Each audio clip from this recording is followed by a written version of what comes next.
I can barely hear you.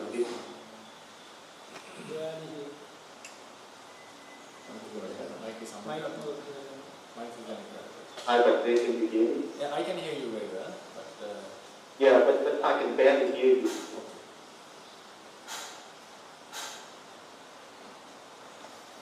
How is it now? Yeah, a little bit better, but not very good. Maybe try.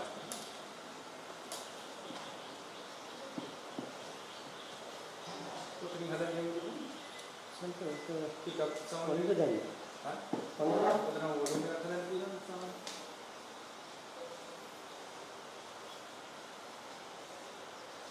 Hello. Hello. Yeah, still not very clear.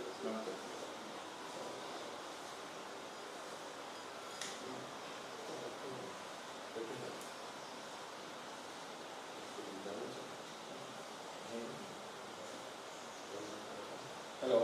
How is the voice now? Is it still the same? Still, but they're still not very clear.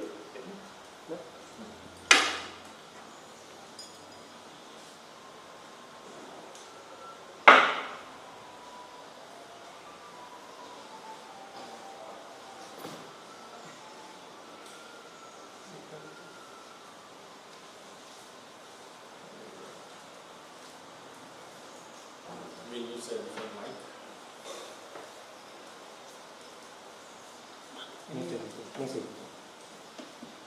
How is it now, Dr. Rai? Hello? Yeah, it's a little bit better, but can you try it again, please? Hello, how can you hear me? Well? Yeah, it's still pretty soft, but then. Okay. I think there was a problem in our mic, so I'll speak out a bit louder. Oh, okay, thank you.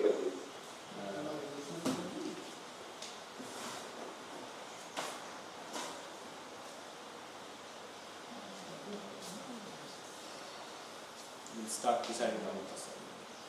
Namo Tassa Bhagavato Arahato Samma Sambuddhassa. Namo Tassa Bhagavato Arahato Samma Sambuddhassa. Namo Tassa Bhagavato Arahato Samma Sambuddhassa. Good morning, everyone. We'll be continuing with the place where we stopped last time.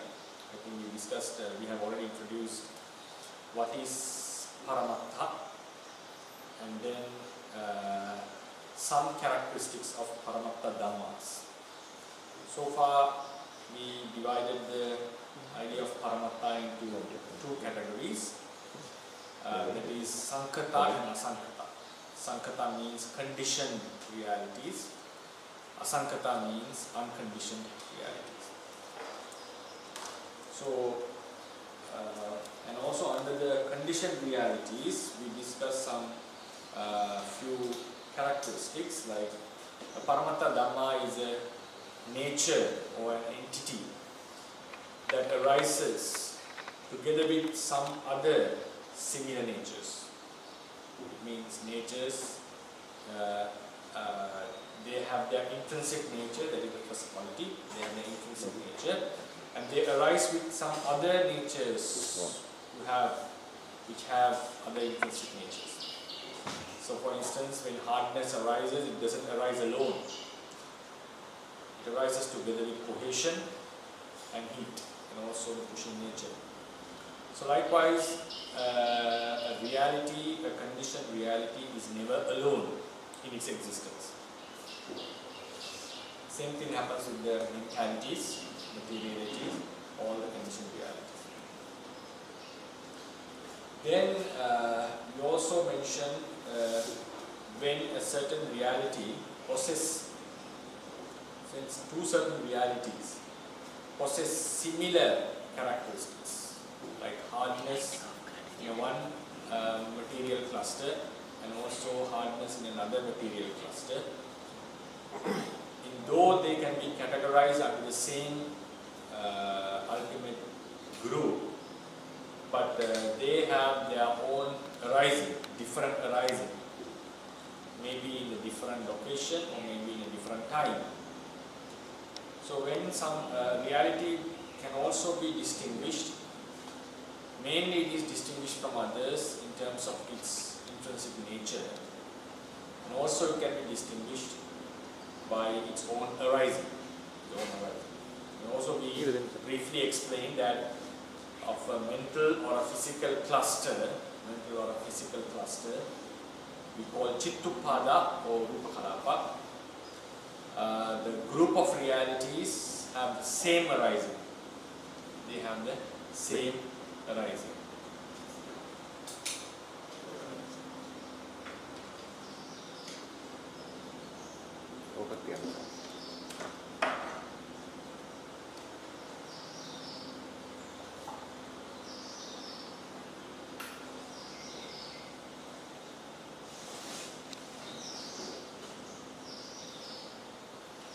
You change the mic up. Is it clear, Dr. Ryan? Can you hear me now? Yeah, it's kind of the same, but it's okay. That's Right. So then it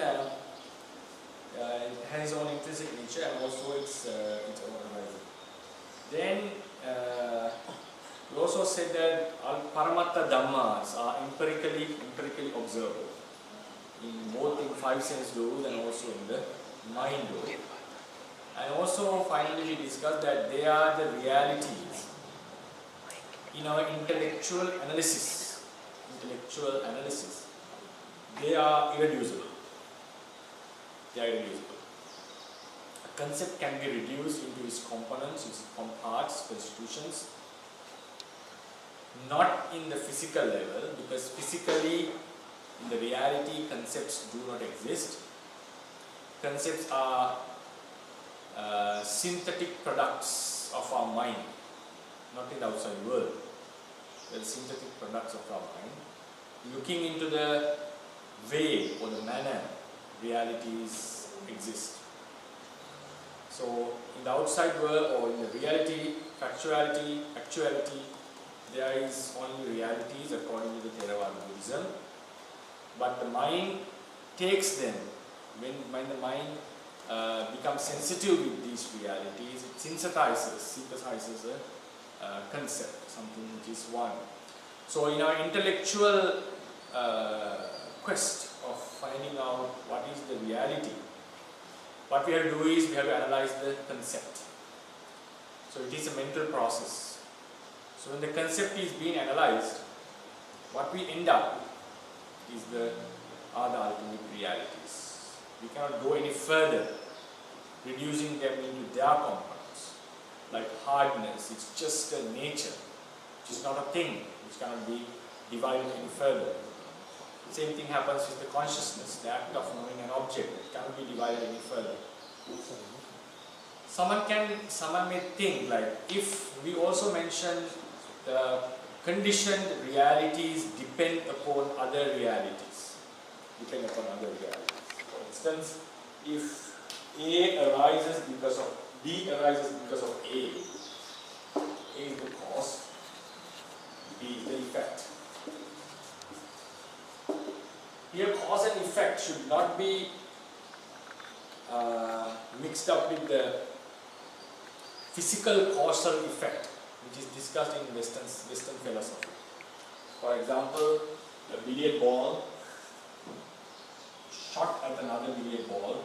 After hitting it, this one, the first billiard ball, for example, a red one, hit at the blue one. What happens when the red one hits? The blue one moves accordingly to the angle it is being shot. So this movement is a one cause. This movement is the effect. This is the effect. This is the cause.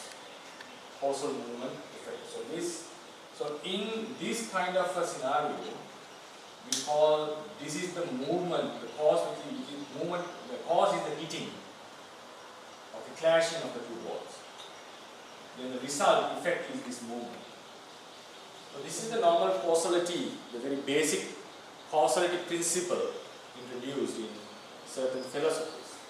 But here we are not talking about such happenings. In Theravada Buddhism, we are not talking about happenings. We are talking about realities. Realities. It means if this is the eye, A is the eye, for instance, A is the eye. Depending on the eye taking the object,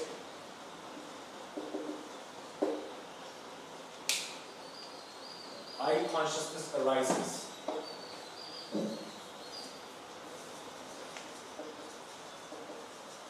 Eye consciousness arises.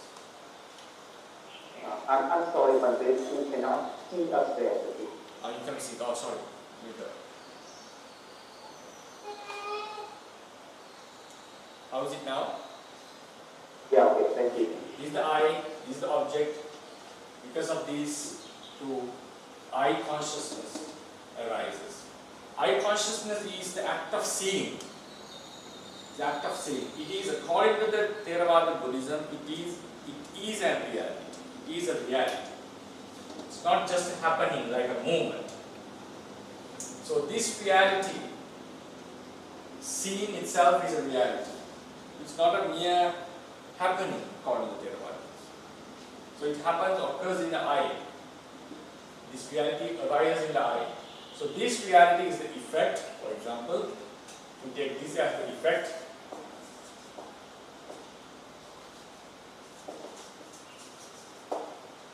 These are the causes. These are the causes. So if B is begot or produced, caused to happen by A in terms of realities, this is the cause, this is the effect. Someone may ask, why can't? Isn't it that the effect can be reduced into cause? Like we divide a table into its wooden parts and also into particles. So can't we reduce the effect into the cause? This is the one argument that exists. According to the Theravadians, effect is another new reality. Cause is a different reality. Cause and effect doesn't mean that effect is made out of cause.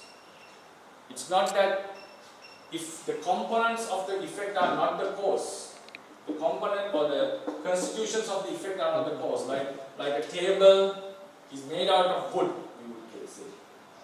Table is made out of wood. But table is not a effect because there has not been a table any time. It's just a matter of how the wood is kept in the space. We get the idea of a table. So here, effect is something new.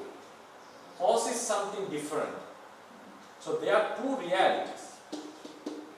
There are two realities. So in a causal relationship, effect cannot be reduced into cause because cause is a one reality, effect is a different reality. So when we say this mental analysis of finding out the ultimate reality, this reduction, this analytical approach, we cannot say effect is made out of cause. We say effect is caused by the cause. Like it happens to arise because of the cause. That is also one thing that we should keep in mind when studying the Theravada teachings. And then today we move on with where we stopped. Another ultimate explanation about the reality is Paramattha Dhammas are mere natures or qualities. Mere natures or qualities. They are not things. They are not things. For example, if you take a subatomic particle, like an electron, this is a thing according to science. this cannot be divided any further so far, but this is something, a particle. According to the Theravadians, the smallest part that you cannot divide any further physically is called Rupa Kalapa. Rupa Kalapa is the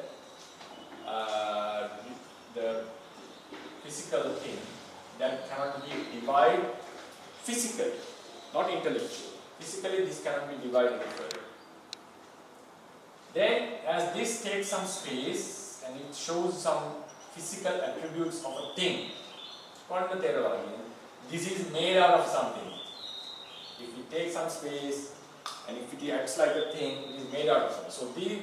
So they go on to find out the ingredients of this reality, this thing, this particle.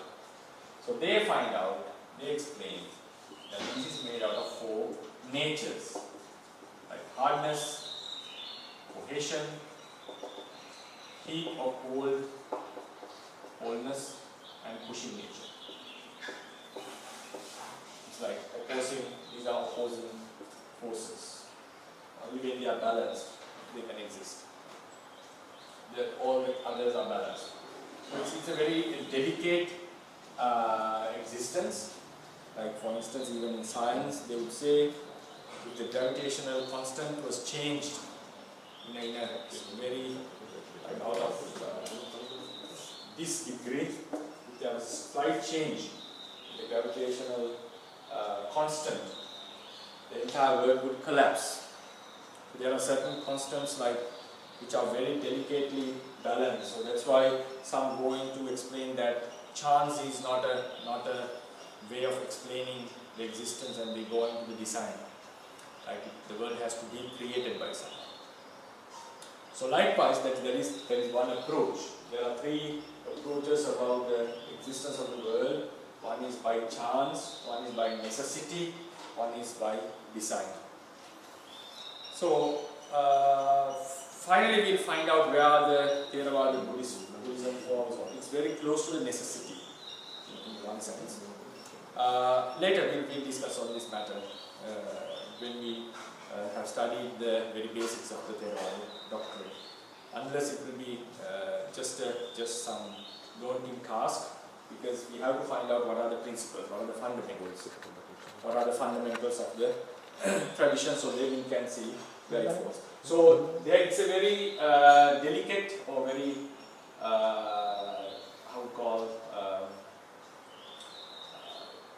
delicately balanced existence. If we go into this Rupa Kalapa to explain, we'll find that there should be a fine balance for them to exist. So these realities are natures. So when these natures come together, they manifest as things. So the same thing happens with the mind. But in the case of mind and mental factors, they don't manifest as things even though they come together. So the conclusion is, according to Theravadians, what really exists are just natures.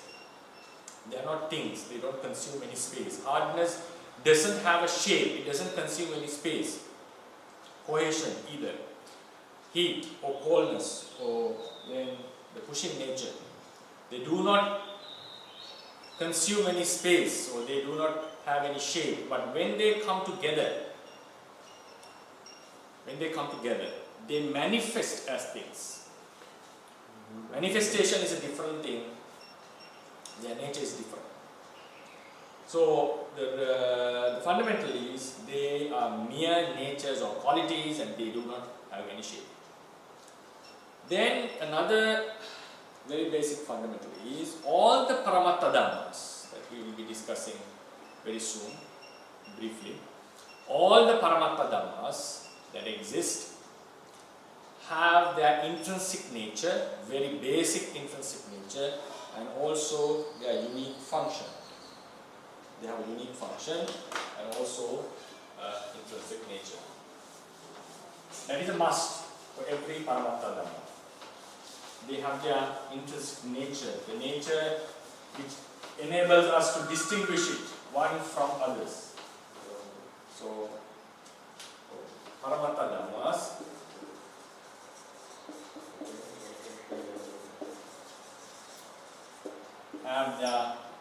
intrinsic nature.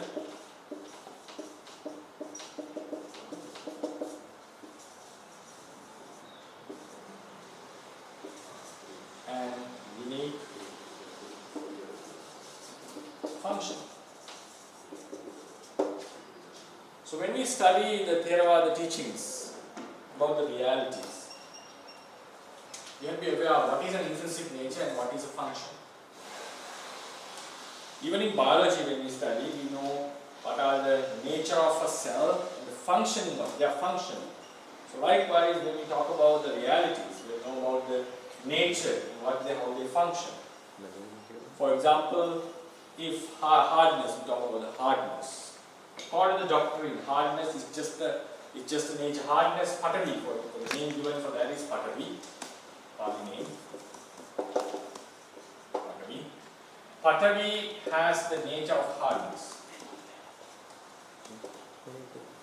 It is the nature of hardness. Intrinsic nature is hardness. And its unique function is acts as a surface. It acts as a surface. So based on this hardness, the other three elements can exist. So likewise, each and every reality has its nature and also has its function. Function means what it performs. X means like how it supports others, what kind of effect it has upon others. So these are functions. So likewise, all the realities possess intrinsic nature and also have a unique functioning. Based on them, we categorize how many intrinsic natures or how many realities exist according to the Theravada doctrine. So the realities, like now we are talking about, if I remind again, we have Paramatma.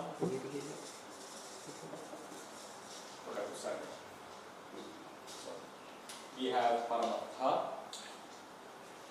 and this Paramatma was divided into Sankata, Asankata, conditioned, unconditioned. I'll write the Pali word, sorry. Sankata, Asankata, conditioned, unconditioned. Then we categorize them as Paramatta Dhammas.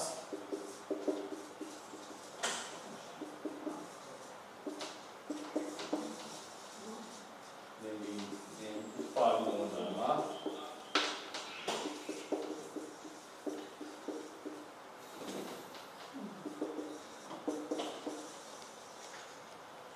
Then we discuss about Paramatta Jatika.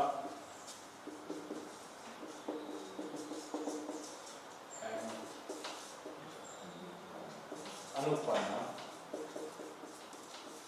Dhamma. Then in the Asankata Paramatta we have 5 types of Nibbana. Right. So now here we are here. Just want to remind where we are. In our discussion, we are just talking about the Paramatta Dhamma. So these are just stages of the Paramatta Dhamma. This is a completely different reality. It's a state we call it. So in these Paramatta Dhammas, they have the intrinsic natures, they have the unique functioning. So these Paramatta Dhammas are basically 2 groups. We call them Nama and Rupa. Nama and Rupa. Nama is mentalities. Rupa is material. Rupa is material. We also mentioned all these, whatever it is, a mentality or materiality, they are just natures, they are just characteristics. They are not things. And they have the intrinsic nature and they have the unique function.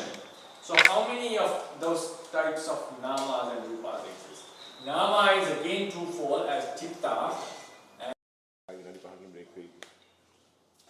අපි අරක ගේමුද අපේ UPS එක එහෙනම් ගිරන්නේ හිමිසරේ හරිද? ඔයගොල්ලෝ.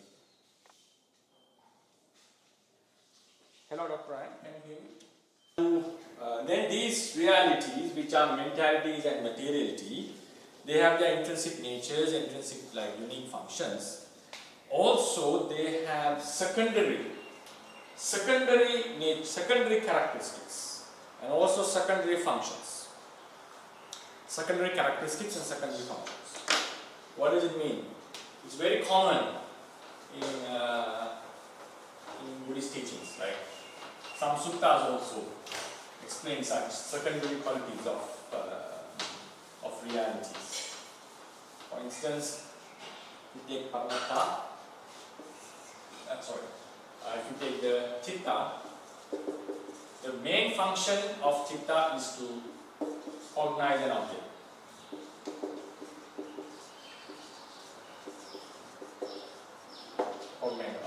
This is the basic function of every Chitta. And some Chittas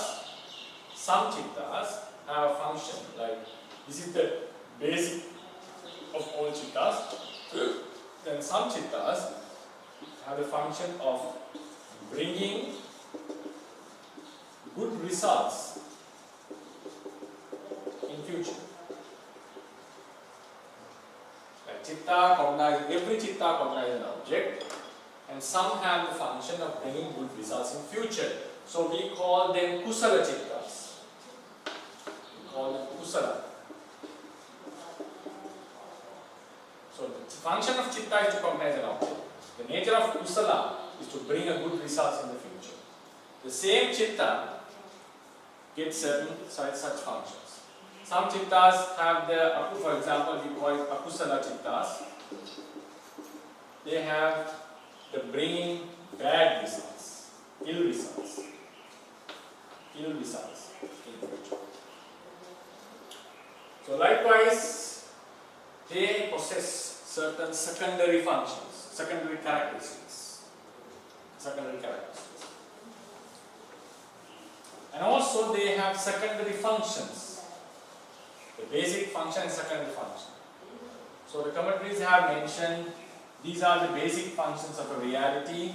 Secondary functions we have to find out, searching the doctrine. Mostly they are not mentioned so, but we can understand it. Like for instance the moha. The basic function of moha is to cover the mind,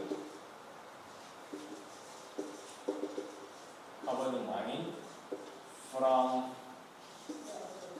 cognizing the object in its true nature or in a correct way, to cover the mind from cognizing an object correctly. That's its function. When moha is present, the mind is unable to take the object properly. So what happens? Certain negative emotions arises with the mind, because it's not dealing properly with the object. So why it happens? The mind is not allowed to take the object clearly. Clearly means in its actual nature, because of moha. And it has a secondary function, like moha has secondary functions. In terms of, it also binds, like bounds beings, like being who possesses it, to the samsara. So we call, in that regard, we call it a samyojana. We call moha samyojana. It also has the nature of defiling the mind. In that regard, we call it a kilesa. The same moha have these functions. It has a nature of following the mind stream, looking for an opportunity to arise as a state, mental factor. So likewise, these realities, they do possess their intrinsic natures, unique functions. At the same time, they possess secondary natures and also secondary functions. That's also something we need to keep in mind. Then we go to the next point, the next fundamental, which is very vital. We talk about intrinsic nature of a reality. Intrinsic nature of a reality. This statement may bring the idea that the reality possesses the intrinsic nature, because we are using the term has. The reality has its own intrinsic nature. So when I say I have a car, I myself and the car are different things. I myself and the car are different things. So when I say I have hands, I consider myself as one thing and hand as another thing. So the possessor and the possessed, are normally two things grammatically. So when we say the reality has an intrinsic nature, this statement could convey the idea that the reality is one thing, the nature is one thing. Right? A reality has or possesses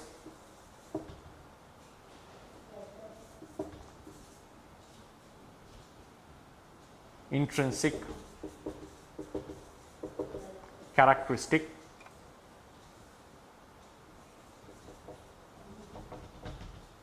So this may give the idea that reality is one thing and it possesses or it has a characteristics. So it's like a duality when we go grammatically. We say Patavi has hardness as its characteristic.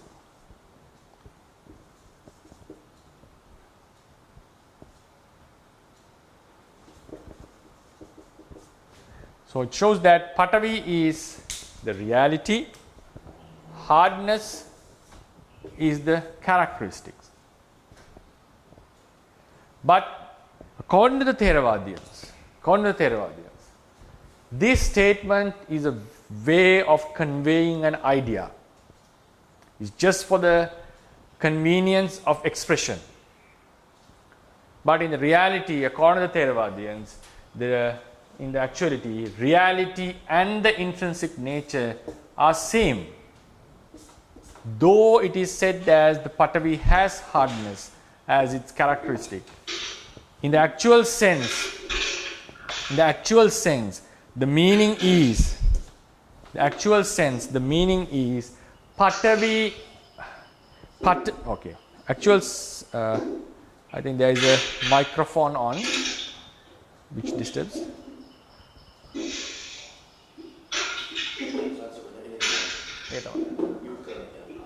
Could you please mute? I don't know whose mic is that.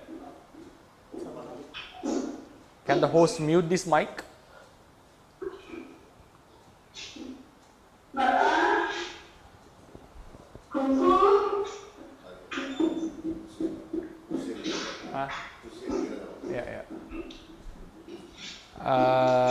Could the host mute this microphone, please? Do it over on the online content. So I'm pausing the recording already. So. Okay.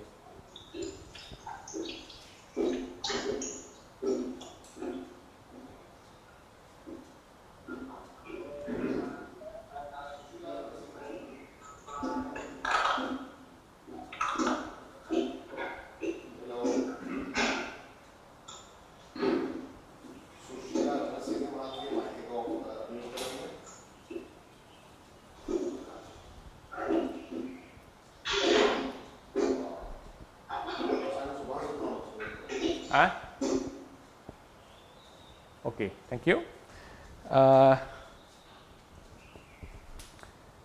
So according to the explanation, doctrine, now Patavi has hardness.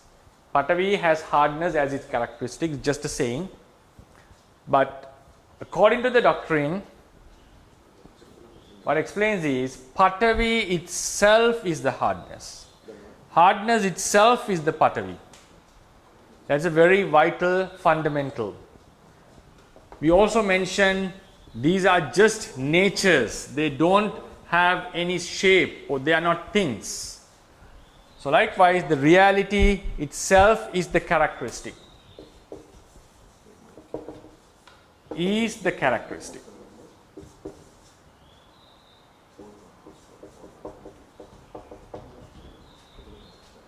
The reality is itself is the characteristics. So according to this formula, though we say Patavi has hardness as its characteristic for our easy conveying of the message, it should be wrote as Patavi itself is hardness.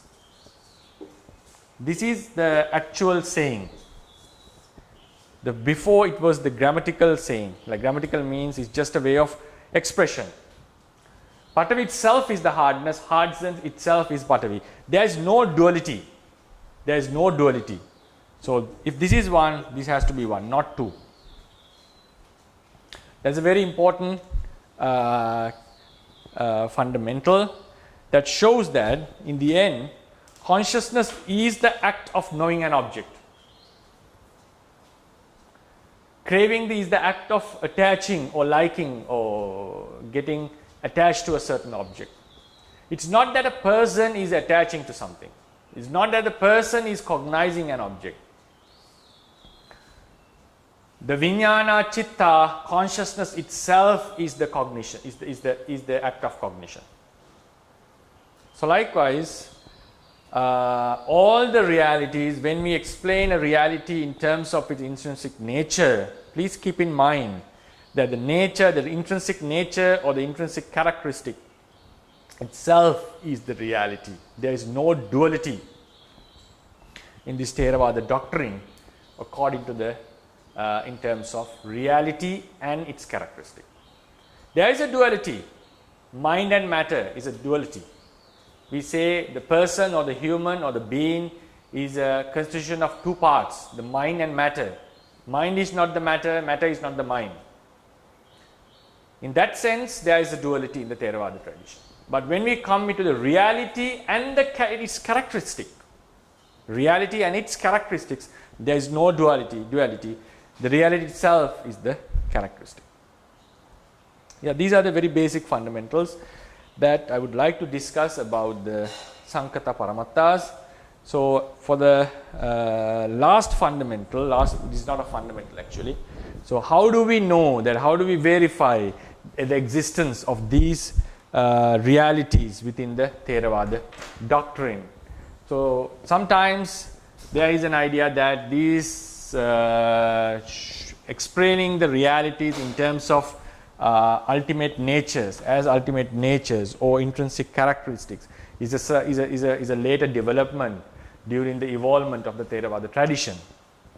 But according to the doctrine we have, the sutras and so forth, there are very clear evidences to show that the Buddha has advocated the existence of realities. That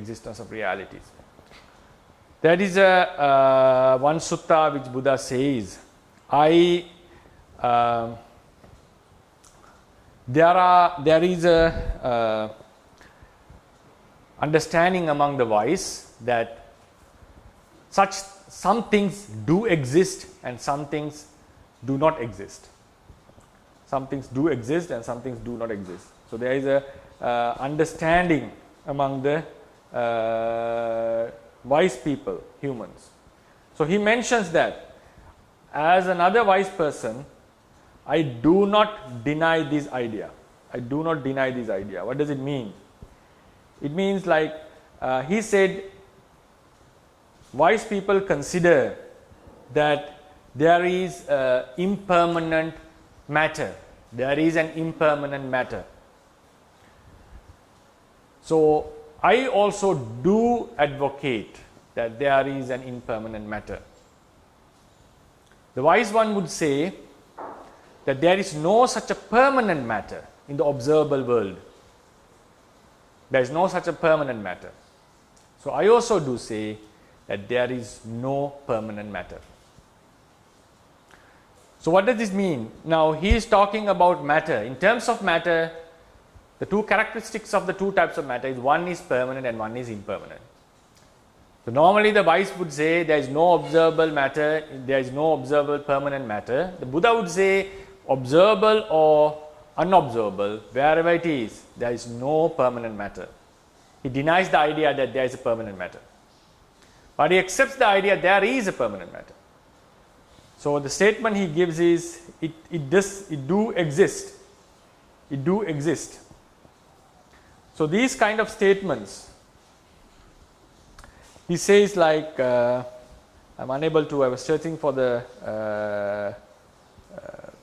reference directly because it would be useful for the listeners to understand where it is. Yeah, if you give me a few minutes, I can give you the reference.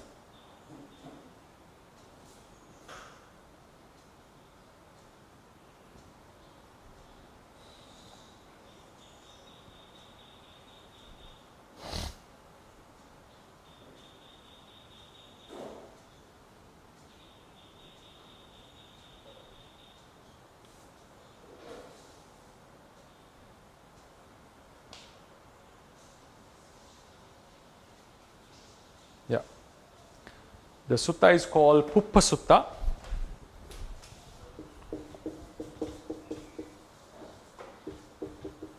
The Puppa Sutta he mentions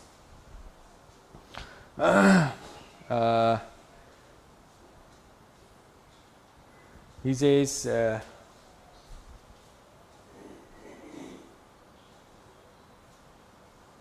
this is the statement. Rupang bhikkhave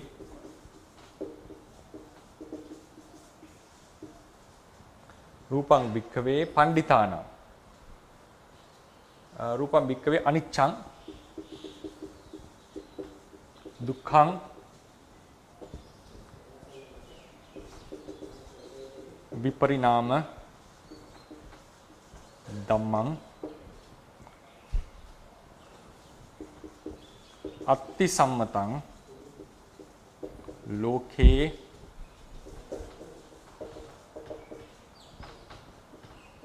panditanang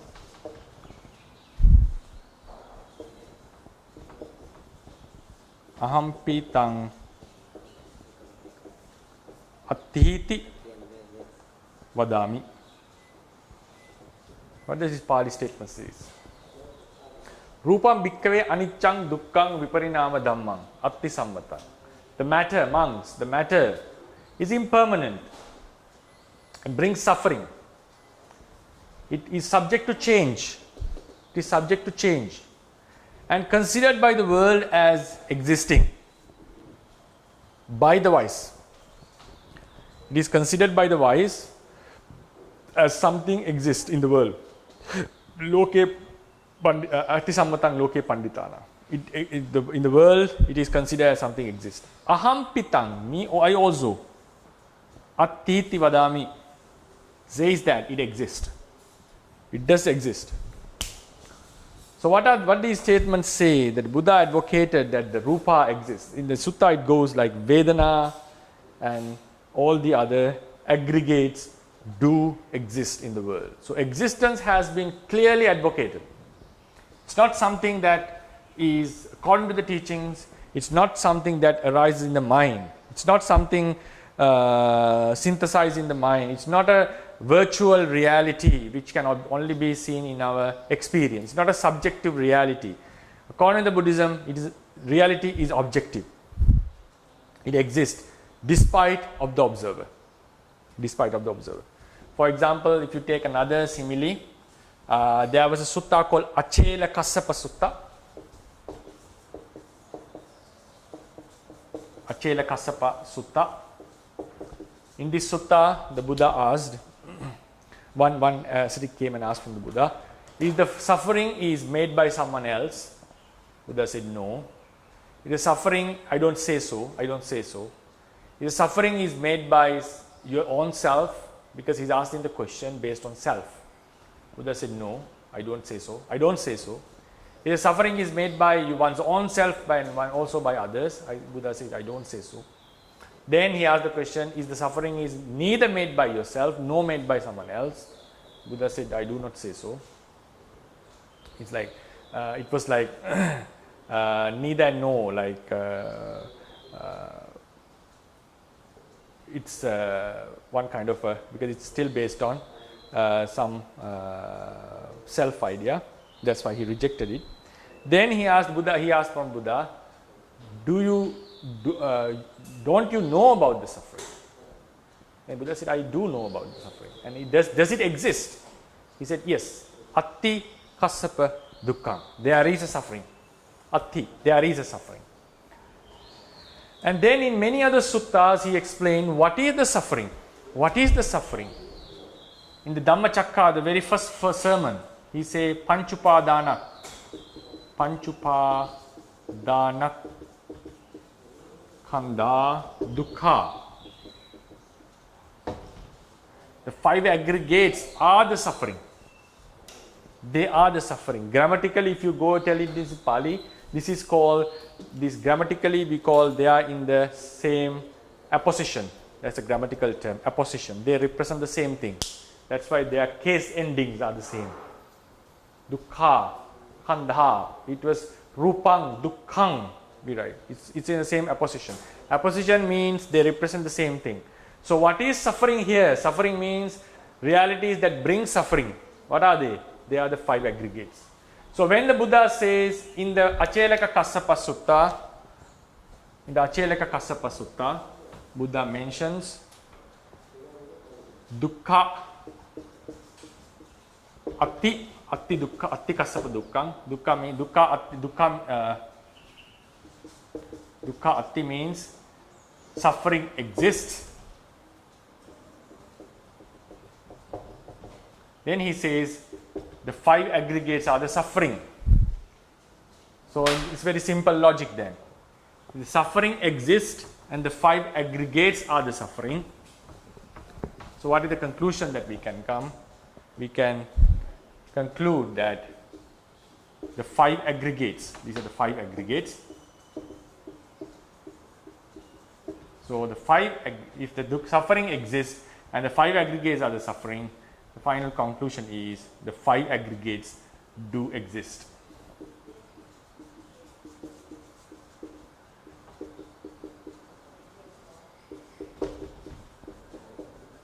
Means the 5 aggregates exist. Right? This is the very basic logic. If every human is mortal, if Aristotle is a human, we can conclude Aristotle is mortal. So likewise, according to the Achelaka Kassapa Sutta, Buddha mentioned there is suffering, clearly stated. You can find the sutta reference. Then in the Dhammacakka Sutta, he mentioned the 5 aggregates are the suffering. So what is the conclusion when you merge these two very basic fundamentals of the sutras? 5 aggregates do exist. So this statement doesn't say that 5 aggregates brings you. This statement, when you say Panchupadana Khanda Dukkha, it doesn't say that the 5 aggregates brings you suffering. This says grammatically, if you say this, what does it mean? By apposition. Because I think you have seen when the Buddha mentions about Rupa, he mentions Rupang Dukkhang, Vedana Dukkha.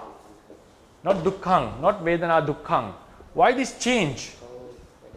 The ones who have studied Pali would know this. Why this change of case ending? Because this acts as an adjective and they are in the apposition. We call it a predicate. So it's a predicate with a nominative case ending noun. The predicate is according to its case ending and we call they are in apposition. Apposition means the 2 words represent the same thing. 2 words represent the same thing, but different aspects. Different aspects. Vedana has the characteristic, the word Vedana refers to the same thing, and the word Dukkha refers to the same thing. But they are representing 2 different aspects. Vedana The word Vedana says this reality has the nature of tasting the flavor of an object. This reality has the nature of tasting the flavor of an object. At the same time, this reality has the nature of bringing suffering. Dukkha means the reality that brings suffering. So dukkha has two meanings. The word dukkha has two meanings. It can refer to suffering itself. It's also a reality if we go further. And then a reality which causes suffering. Which causes suffering. Someone can have a question on this. A reality which causes suffering should be the cause of suffering, like the Samudaya Satcha. There are two types of causes here. Samudaya Satcha means the reality which causes the suffering to happen after death. Doesn't let the suffering to get terminated at the end of the death. But these causes are, if you have the body, you will experience immense suffering maintaining this. The mind, the mental factors are the same. So here the word dukkha refers to the realities which cause the suffering. What are these realities? In this sentence, that reality which caused the suffering is the Vedana. In here, the reality which caused the suffering is the Rupa. So that's why they represent the same thing. That's why in Pali they are written in the same case ending. Why it is not Rupang Dukkha or Vedana Dukkhang? Grammatically, the idea is they represent the same thing. They are in the opposition. So what does it mean? Dukkha itself is Vedana, Rupa itself is Dukkha. So that's why we come to the conclusion with the basic logic. The Achelaka Kassapa Sutta, Buddha mentions Atti Dukkhan, there is suffering. In the Dhammacakka Sutta, it clearly says the five aggregates are the suffering. So what is the deduction that we can come? We can deduct, it means the five aggregates do exist. Right? So there are ample of suttas to verify that the Buddha himself has advocated existence of the realities. But we should know that their existence is very, very brief, like very short timed. They arise and pass away immediately. But during that momentary existence, according to the Theravadians, they do exist. It's not that they do not exist. They can be found in the reality. So these are the things that I would like to discuss today in this lecture. So far we have concluded all the basic characteristics of Paramattha Dhammas. To give a very brief summary, Paramattha Dhammas are the realities which have intrinsic natures, and they do arise together with some other intrinsic natures, and they have their own arising. These Paramattha Dhammas are empirically observable in the reality, in the five sense doors, and also with the mind door, through the mind door. And also in the intellectual analysis, they are the irreducible elements of the existence. They cannot be reduced any further in our mental analysis. And they are just natures, they are not things, and also they have their own unique basic intrinsic nature and unique function. And in terms of numbers, they are divided into two groups, Nama and Rupa. Nama is further divided again into Chitta and Cetasikas, consciousness and mental factors. Consciousness is one reality, mental factors are 52 according to Theravadians, and the Rupa material is 18. Then these realities also possess sub-characteristics, secondary characteristics, and also secondary functions. Then the final conclusion we came was very important point. The characteristic itself is the reality, reality itself is the characteristic. And then each, these Paramattha Dhammas, their existence can be verified with various suttas. So the next week I'll be discussing about some conditioned nature of the conditioned realities, and then I'll start to explain what are these realities in brief, like what is a Chitta, what are the Cetasikas, what is a Rupa. Those I would take few lectures to briefly explain them, and then go into the other types of realities like Anupanna Dhammas, Paramattha Jatikas and Upadino Dhammas. So during this course of 20 lectures, I will be concluding the one chapter called Ultimacy, which is a very very delicate chapter. I'll be taking all the 20 lectures to conclude all the aspects of ultimacy, not to go into detail about each and every rupa, and but because it takes lots of time. For this first season, like first 20 lectures, I'll be taking till May, end of May. I'll be discussing about the ultimacy only, but in an overall picture. So that will be the lecture, and I open the forum for discussion. If anyone has any questions, they can ask. And before I go into the question, I remember about a question raised a few weeks ago, which also I answered in the last lecture. Here we know that realities do have their intrinsic nature. Realities have their intrinsic nature, and the reality itself is the intrinsic nature. And there was a question asked, can lobha change into dosa, or dosa change into moha, or are they interchangeable? There was a question, such question asked. I think now we get a clear answer. A reality has its own intrinsic nature. So the attachment craving itself is the lobha. The hatred itself is the dosa. The delusion itself is the moha. So they are not interchangeable. Lobha can never fall into dosa. Dosa is a different reality. Moha is a different reality. Dosa is a different reality. They do exist together. Lobha can never arise alone. It has to be assisted by moha. Unless we have delusion, we are not attached to something. Dosa cannot arise alone. It has to be assisted by moha. It needs the support of moha. Moha can arise without lobha and dosa. There is a possibility, but it has to get the support of other mental factors. So the question was asked, can their nature, intrinsic nature, be interchanged? No. According to the Theravadians, cannot. It's not a transformation. Now, lobha can cause dosa. That is a different thing. Lobha can never change into dosa. Lobha can cause the arising of dosa. When we are attached to something, we get fear, we get sometimes if things don't go as we like, we get angry, we get frustrated. So the lobha is the cause for this dosa to happen. So because we had the lobha, and because of that the dosa can happen. Right? That's what the Buddha says. Because of lobha we get the dosa. It's not the transformation of lobha into dosa. No. It's cause. Lobha causes the dosa to arise. Lobha is a different reality and dosa is a different reality. I think that question was raised once. I think it will be more clear with this fundamental. Yeah. So if anyone has any questions, please raise your voice. Okay, thank you, Bhante. So as I said in the chat box, if anyone has any questions, please either put in the chat box or raise your hand and we will unmute you. Chat box එකේ තියෙනවා බලන්න questions chat box එකේ.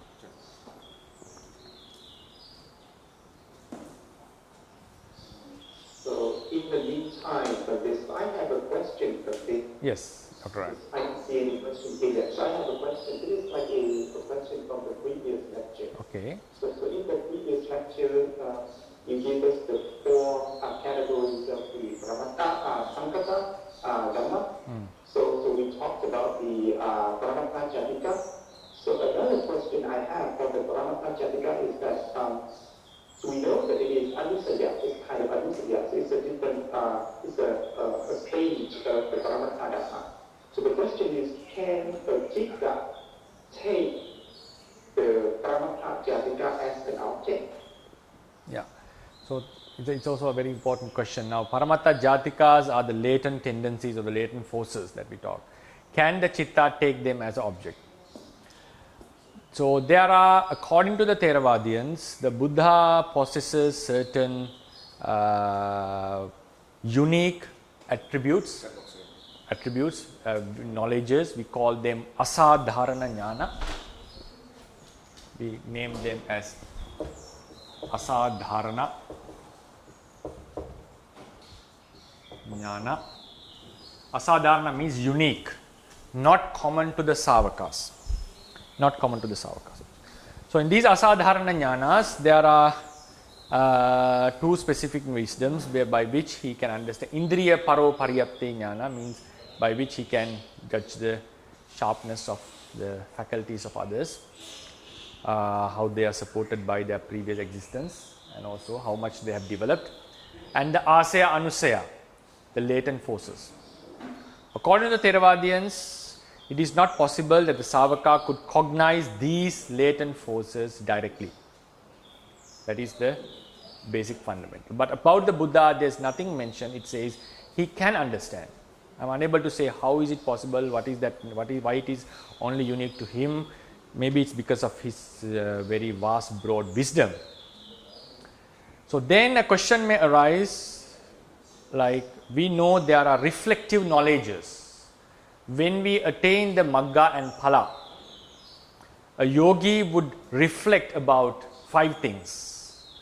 He may reflect about his attainment path, fruition, the Phala, Nirvana, what he saw or what he attained, then the remaining defilements and the eradicated defilements. Eradicated defilements and remaining defilements. If an Arahant is able to know this, what does it mean? Does it mean that he is able to observe his latent defilements? So to this the commentaries say that these last 2 reflective knowledges are not direct experiences. So they are based on the scriptural knowledge only. They are based on the scriptural knowledge. Maybe they have such a feeling that his mind is far away from lobha, dosa, and there is no possibility that he may get a dosa because such a clarity is there. Such a clarity is there. But they are unable to observe these latent defilements directly. And in the asadharana jnanas, the unique wisdoms which are not common to the Savakas, Buddha can also know about the charita. Charita here, normally the word charita refer to the temperament, our nature. But here the word charita means what has been practiced. Past wholesome and unwholesome deeds. Wholesome and unwholesome deeds done in the past. A Savaka is able to know what is the deed which caused him this birth.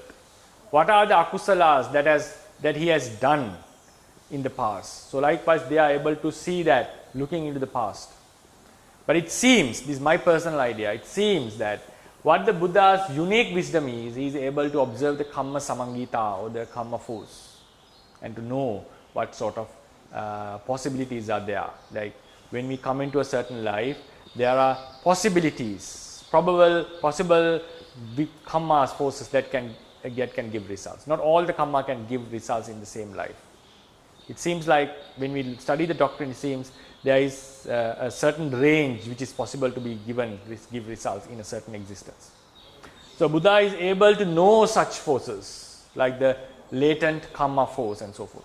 So the conclusion that and then there is another in the Anuruddha Samyutta, you can see in the Anuruddha Samyutta,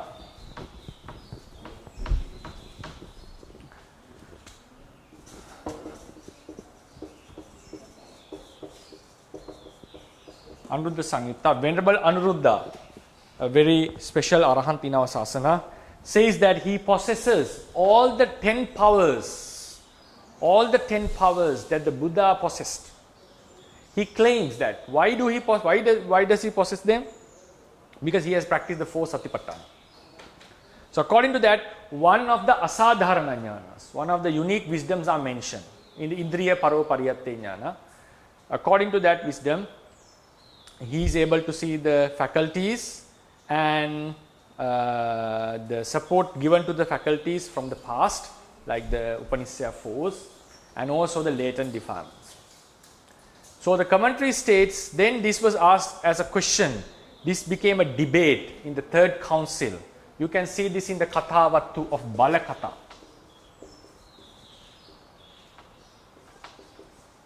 Balakatha. It's in the 2nd or 3rd group, Vagga.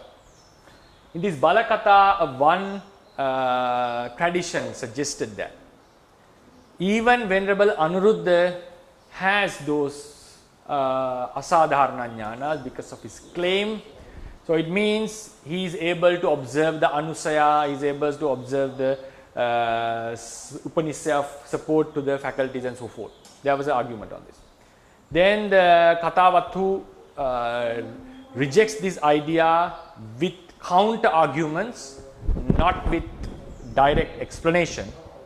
So it was like a debate. Like if you say so, then this is also possible. This is also possible. Like they try to break the foundation of their argument. They want to show that their foundation of argument is not very strong. The commentary gives the information and says what Venerable Anuruddha says, that he possesses one of these attributes, is that it's in a shallow level.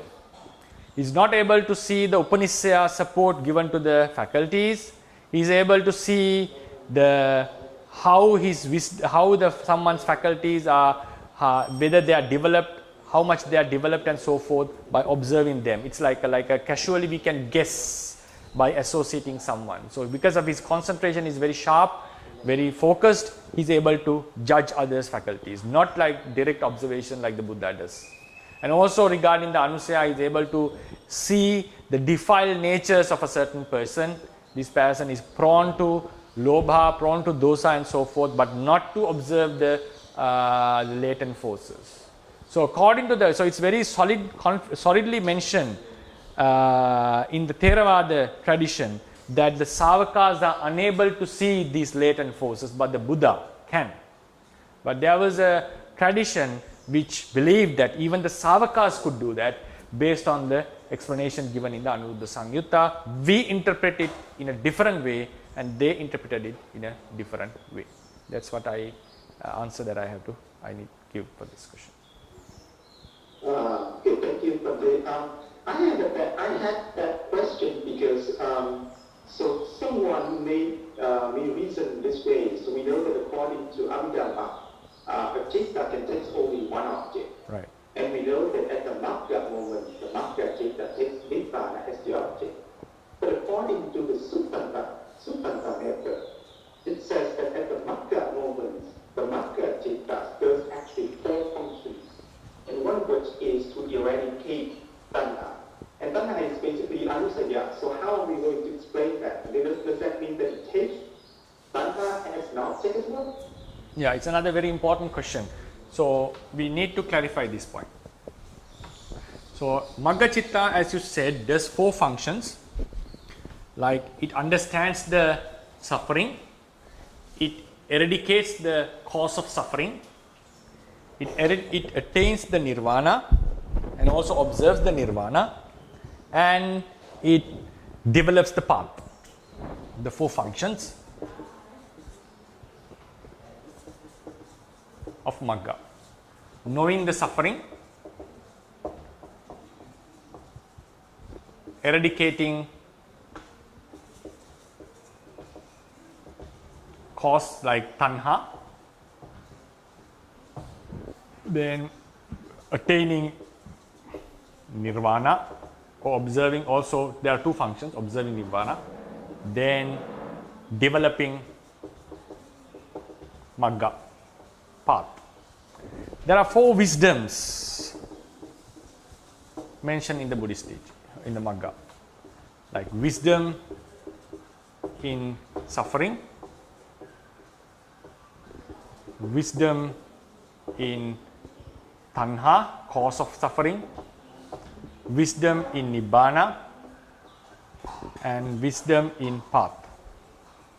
4 functions, 4 types of wisdoms. They are all mentioned with regard to the path consciousness, Lokuttara Magga. And as Dr. Ryan said, we also know that when the practice is done, if we attain the path at a certain moment, if this is the path consciousness, and these are followed by fruition. So this path consciousness, Magga, has a specific unique object. It always takes Nibbana as the object, not others. Magga is unable to eradicate the suffering if Magga takes Sankhara as an object. It has to take Nibbana as object. That is how it gains the power to eradicate. So then how do we explain? Because Magga has an object of Nibbana. It recognizes Nibbana. So does it, because we also mentioned it has the wisdom of tanha, wisdom of nibbana, wisdom of magga, wisdom of suffering. There is no observation of suffering here. It's only pure nibbana has been observed. And what are these functionings? It eradicates tanha, this, and also it says it knows the suffering. Suffering, it doesn't know suffering here. It knows only nibbana. So logically, we can say wisdom of nibbana is acceptable here. Attaining nibbana is acceptable here. Yeah, eradication, maybe it's possible it get eradicated, but wisdom of tanha, eradication, what has been eradicated, tanha, how could have an understanding about this? How does it know about itself? The magga cannot know about itself, magga, right? So these, if you find out, we find there are some controversial, seems like controversial points here. So for this we have to understand there are two types of understanding, two types of wisdom, two types of understanding in the Theravada tradition. Two types of understanding. One is understanding while cognizing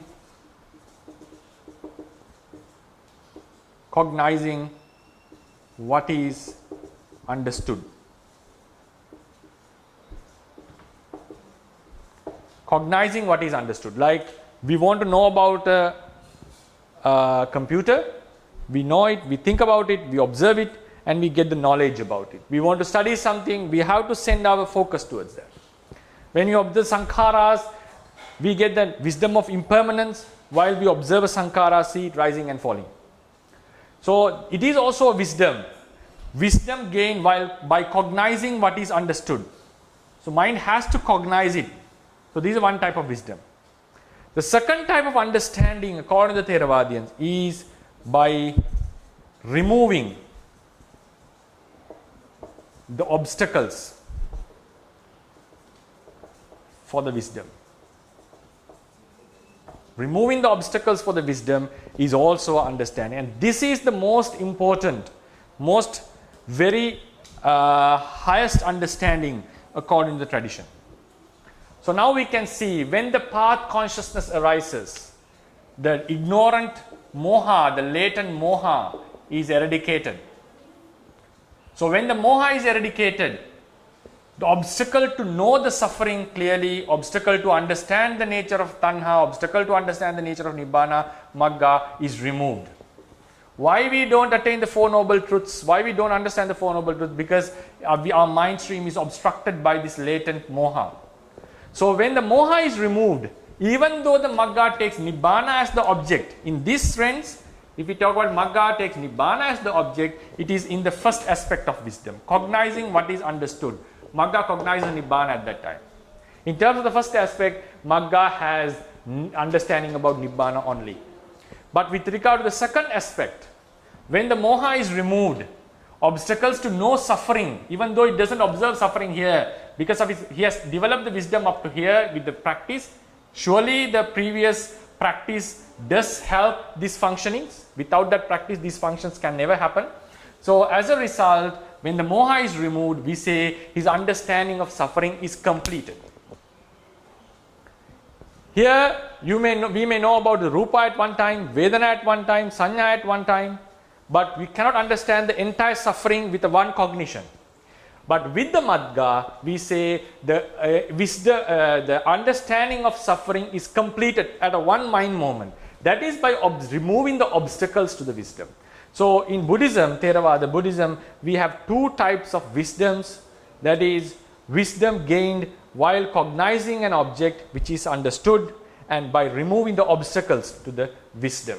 So in this sense, tanha, magga chitta has the understanding of tanha by removing this obstacle, and while happening, it also eradicates the tanha.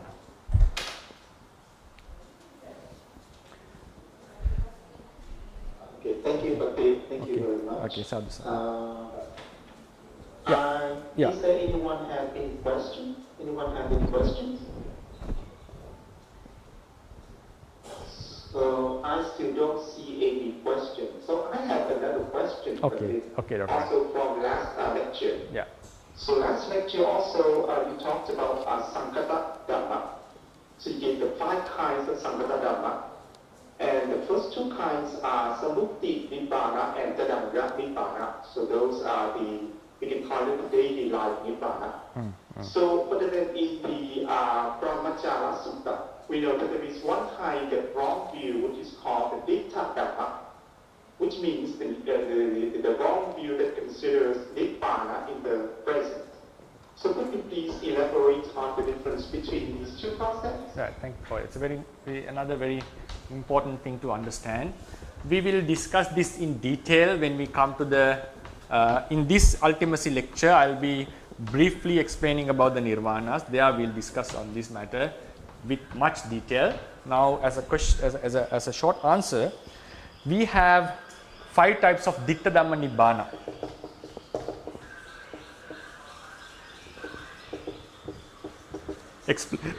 In Brahmajala Sutta, right? For the audience, you can see this in Brahmajala Sutta. There are 62 types of wrong views. Ditta Dhamma Nibbana Vada, right? If I remember, Ditta Dhamma Nibbana Vada. These are considered as false understandings. So one is gratifying the senses. Gratifying the senses. You just gratify your 5 sense doors, and it is considered as a nirvana. Then the remaining 2, 3, 4 and 5 are the jhanas. First jhana, second jhana, third jhana and fourth jhana. Right? So these are considered as nirvana by some ascetics. These are considered by ascetics. These are mostly considered by householders who have such wrong ideas. Like Magandhya was a Magandhya, not the Brahmin lady who accused the Buddha. You can see this in Majjhima Nikaya Sutta, Magandhya Sutta. Magandhya Sutta. He says that gratifying the senses is the utmost liberation. Some ascetics say the first jhana, second, third, fourth jhana, or immaterial jhanas also fall into this fourth jhana. They are the ultimate bliss. Buddha rejected them as Ditta Dhamma Nibbana Vada. As Dr. Ryan asked the question, now in the previous lecture we mentioned about 5 types of nirvana. Sammuti Nirvana, Tadanga Nibbana, Vikambana Nibbana, Samucceda and Nissarana. Last 2 are the real Nibbana. Real Nibbana means the Nibbana we aspire for. Then the first 2 are daily life. Sammuti and Tadanga we experience in our daily life. Vikambana is also attained by certain ascetics, like the practitioners. So what is the difference? For instance, if you take the Vikambana Nibbana, we mentioned about Vikambana Nibbana that is attained by jhanas. Vikambana Nibbana and the rejected one in the Brahmajala Sutta, are they not the same? It's a very important question to be clarified. It has to be clarified because if I say Vikambana, we know Vikambana suppression happens with jhana. You cannot attain this Vikambana Nibbana without jhana. So what is the difference? In Brahmajala Sutta, Buddha has directly mentioned these are wrong nirvanas, and we mention this is another Nibbana and Asankata Nirvana.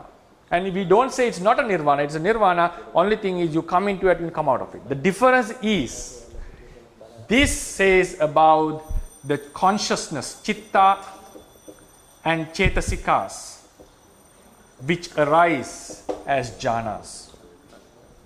This Nirvana means, because of the jhana, Chitta and Chetasikas, defilements are suppressed.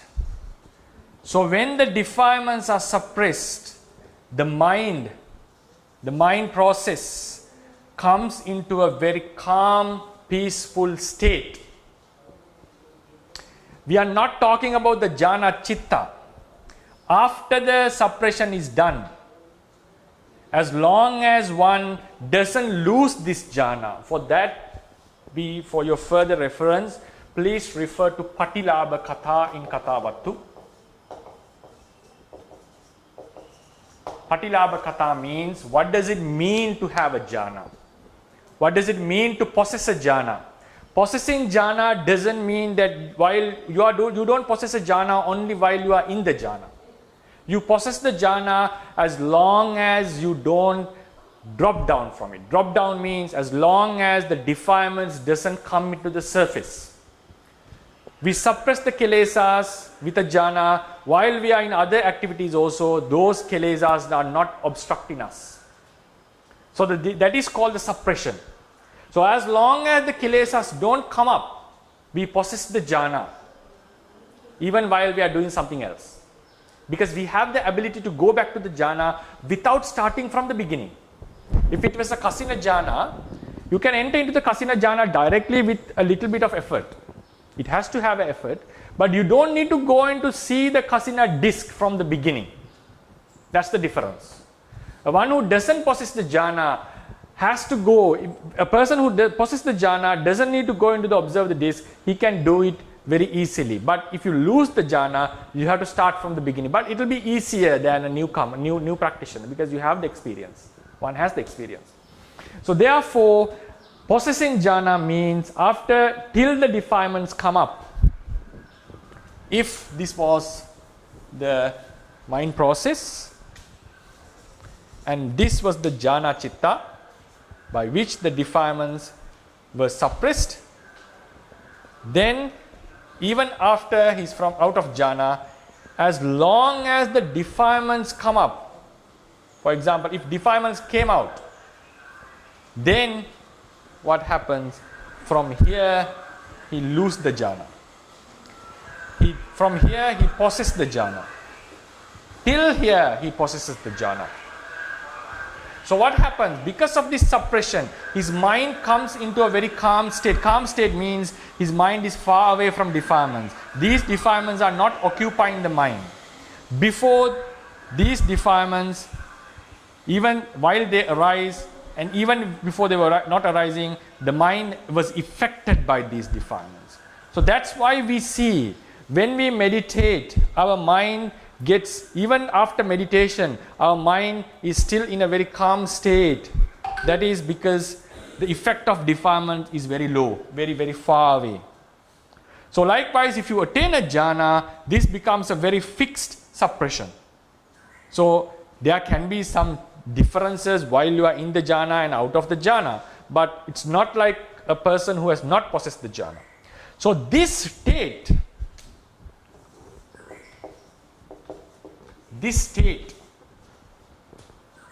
of being freed from these defilements is called the Vikkamana Nibbana, not the jhana itself. So it's a very sharp point. Sharp point means then there will be a lot of follow-up questions about this. We shall discuss this when we come to the chapter of Asankata Nibbana, because to explain this, we have to accept the idea that such a state existed before. So mind comes into that state and it remains in that state as long as the defilements are not coming up. So when the defilements come up, it falls down from that state. So how do we explain that? How do we understand such a state it existed? When we explain the nirvana, the same method is used. We'll discuss this matter in detail. As an answer for the question, the difference is, according to Brahmajala Sutta, they were talking about the Chitta Chetasikas. According to this categorization, we are talking about the state attained, the calm, peaceful state attained by the suppression of the defilements, not the Chitta Chetasika itself. Thank you so much for it, and I look forward to those lectures. Okay. The details. Thank you, Bhakti. Okay, sadhu, sir. So I don't see any question in the chat box, and also no hands raised. So Okay. I still have a few more questions, but then it's also time, so it's up to you, Bhakti. Okay, so I think I also need to attend one ceremony after the class. So shall we we'll take the questions to the next week? Okay, thank Okay, you. Thank you so okay, much. right. Thank you. So then, thank you very much for joining, and we wish that with this merit may cause for the prolongation of our sasana. Buddha sasanang chiran tithatu, Buddha sasanang chiran tithatu, Buddha sasanang chiran tithatu, sadhu, sadhu, sadhu. Yeah, thank you so much.